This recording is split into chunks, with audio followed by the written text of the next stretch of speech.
நீங்க எப்படி பாக்குறீங்க? ரொம்ப கேலிக்கூத்தான ஒரு விஷயத்தை கொண்டாடுகிற தேசமாக, கொண்டாடுகிற பிரதமராக இவர் இருக்கிறார். இப்ப நீங்க சொன்ன மாதிரி முதல்ல சொன்னீங்க 1.25 லட்சம் கோடி கருப்பு பணத்தை மீட்டு விட்டார் என்று. இதுவரை அரசாங்கத்தினுடைய எந்த அறிக்கையில் இந்த 1.25 லட்சம் கோடி இருக்கு? இன்றைக்கு அதிகாரப்பூர்வமா பிரதமர் இன்னைக்கு இவர் சொல்லியிருக்காருங்க. இதுவரையிலும் நீங்க வாலண்டரி டிஸ்க்ளோசர் ஸ்கீம் வரும்போது இவ்வளவு வந்ததுன்னு சொன்னாங்க, இவ்வளவு வந்ததுன்னு சொன்னாங்க. இது எல்லாத்தையும் கூட்டினா 1.25 லட்சம் கோடி எங்க இருந்து வரும்? அப்படி போற போக்குல அவர் சொல்லிட்டு போயிட்டே இருக்காரு. இப்படி நிறைய சொல்லியிருக்காரு. இவர் இந்த மாதிரி சொல்ற விஷயங்களை சிஏஜி அவர் சொன்னது மாதிரி டெத் நல்னு சொன்னாரு. அது என்னது, சவப்பெட்டியில் ஆணி வைத்து அறைகிறது மாதிரி சிஏஜி சொல்லிட்டு போயிட்டாரு. அப்படிலாம் 22,000 கோடி ரூபாய் நீங்க இதுல ஒன்றும் சேவ் பண்ணல அப்படின்னு சொல்லிட்டு போயிட்டாரு. ரெண்டாவது நான் என்ன கேட்கிறேன், பார்டர்ல இருந்து கருப்பு பணம் வருதுன்னா அது கள்ள பணம் அல்ல, கருப்பு பணம் அல்ல, ஃபேக் நோட் வருதுன்னா பார்டரை நீங்க சீல் பண்ணலைன்னா, எல்லையை க்ளோஸ் பண்ணலைன்னா, நீங்க 2,000 ரூபாய் நோட்டும் 500 ரூபாய் நோட்டும் இன்னும் கொஞ்ச நாள்ல வந்துருமா? அதை கண்டுபிடிக்கிறது பரம ரகசியமா? அதை செய்ய மாட்டாங்களா? சோ இது நான் கொக்கு தலையில வெண்ணெயை வச்சு நான் பிடிச்சிருவேன்னு சொல்றது மாதிரி இன்றைக்கு இப்ப நீங்க மாத்திட்டீங்க. இதுவும் பேசுவோம், ஒபாமாவையும் பின்னாடி பேசலாம். அமெரிக்க தேர்தலை விட மிக மிக முக்கியமான விஷயமாக இன்னும் 2 நாளைக்கு பிரதமர் மோடி அந்த 56 இன்ச் மார்போட இந்தியாவில் இருக்கக்கூடிய கருப்பு பணத்துக்கு எதிராக போர் தொடுக்கிறார். நான் என்ன கேட்கிறேன், கருப்பு பணத்தை 5 ரூபாயும் 10 ரூபாயுமா மாத்தி பாக்கெட்ல வச்சிருக்காங்களா? அதெல்லாம் இன்வெஸ்ட்மெண்ட்ல இருக்கும் சார், பில்டிங்கா இருக்கும், அல்லது நீங்க வெவ்வேறு விதமான விஷயங்களா இருக்கும், வெறும் ரூபா நோட்டுகளாக இருக்காது. இப்படி ஒரு விஷயத்தை சொல்வதற்கு ஒரு கேலிக்கூத்தான விஷயத்தை அது அவர் தீவிரவாதத்துக்கு எதிராக பண்றாராம், லஞ்சத்தை உடனடியாக ஒழிச்சிட போறாராம், இதன் மூலமாக கருப்பு பணத்தை ஒழிச்சிருவாராம். 28 லட்சம் கோடி ரூபாய் கருப்பு பணம் வெளிநாட்டில் இருக்கிறது என்று சொல்லி திரு குருமூர்த்தி அவர்களும் அவர் தலைமையில் போடப்பட்ட 3 பேரும் 2009 தேர்தலின் போது சொன்னார்கள்.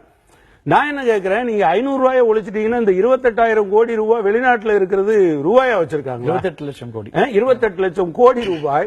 அது எப்படி நீங்க 500 ரூபாயை க்ளோஸ் பண்ணிட்டா வந்துருமா? மிக மிக சிறுபிள்ளைத்தனமானது, கேலிக்கூத்தானது, கோமாளித்தனமானது.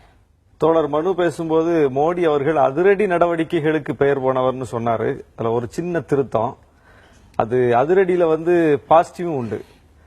ஆனா மோடியுடைய நடவடிக்கைகள் என்பது பதற்றத்துக்கும் பரபரப்புக்கும் பெயர் போனது. ஒரு பதற்றத்தை விதைக்கணும், அதன் மூலம் ஒரு பரபரப்பை உண்டாக்கணும். பதற்றம் இருக்கு, இது பதற்றம் தான். இன்னைக்கு பரபரப்பு தான். இன்னைக்கு மோடி கருப்பு பணத்தை ஒழித்து விட்டாரா என்கிற கேள்வி மேலெழுந்து வருகிறது. ஒவ்வொரு தேர்தலிலும் அது எதிரொலிக்குது.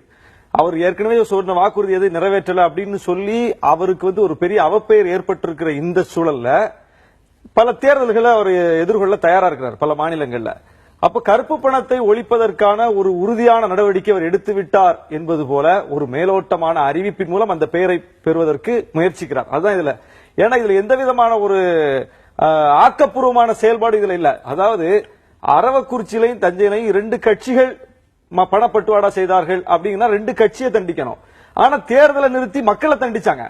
அது மாதிரி கருப்பு பணத்தை பதுக்கி வைத்திருப்பவர்கள் குறிப்பிட்ட சில செக்டார். ஆனா நீங்க 125 கோடி மக்களுக்கு இன்னைக்கு தண்டனை கொடுத்திருக்கீங்க, அவங்கள வதைக்கிறீங்க. அவங்க வைத்திருக்கக்கூடிய பணத்துல நீங்க மாற்றத்தை ஏற்படுத்துறீங்க. இதனால் பாதிக்கப்படுறது யாரு? அரசு இப்படி ஒரு அறிவிப்பை செய்ய போகுதுங்கிறது சாமானிய மக்களுக்கு செய்த பிறகுதான் தெரியும். ஆனா இப்படி ஒரு அறிவிப்பு வரப்போகுதுங்கிறது இங்க இருக்கிற பெருமுதலாளிகள், இந்த உண்மையிலேயே கருப்பு பணத்தை வைத்திருப்பவர்கள் யாருக்கு நீங்க தண்டிக்கணும்னு நினைச்சு இதை கொண்டு வர்றாங்களோ அவர்கள் இதுல தப்பித்துக் கொள்வார்கள். நிச்சயமாக இது அவர்களை தண்டிக்க போறதே இல்ல.